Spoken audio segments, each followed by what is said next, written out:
Okay, in this video I want to look at some in-game scenarios. So there's been a few times recently in some of the younger teams that I coach where we've had situations that we didn't make the most of, because obviously when you're focused on an hour on a training pitch or maybe an hour and a half on a training pitch, there's a limit to how much you can focus on particular parts of the game, particular things that happen in a game, moments in a game where you could do better. You don't really focus on those as much as you would on ball, technique, passing, all those types of things. So I want to just focus some of these videos on moments in the game. So here you can see we've got a situation where Napoli, this is Napoli versus Lazio, I think. These two teams are playing. There's a situation here where Napoli have managed to create a free kick. They've picked up a free kick on the edge, on the halfway line, and they have moved forward, and Lazio are holding a line just on the edge of their area, just inside their area. And it's looking like from this picture that you can see here that there's going to be a long ball into the box, that somebody's just going to lump a long ball into the box. Okay, so I just want to focus on this because from where I am here, let's just say this guy was going to launch a ball into the box. He's going to try and drop it right in there, somewhere around that area, okay? Or maybe he's going to drop it onto this player's head, maybe to head it in behind, and we're looking at it going in to that area. One of the things to note in this area here is there are actually 4 Lazio players to 1 Napoli player. And when we look at the ball coming in here, again, we've got 2 Napoli players and 4 Lazio players surrounding them.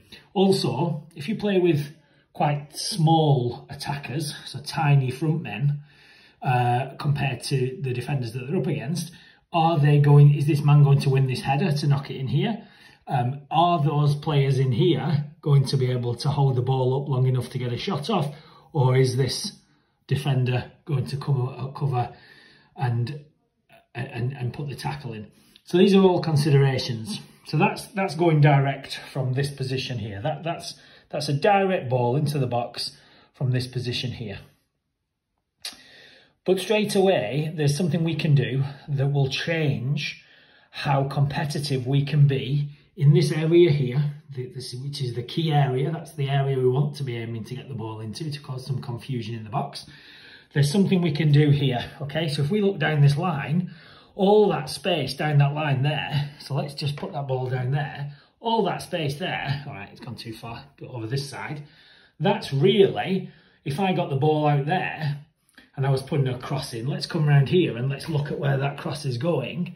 That is much better angle to then get a ball in and actually put it right on the goalkeeper, right on that 6-yard line, so that actually we can then get plenty of players in there to cause, to create an opportunity, to cause some chaos and create an opportunity.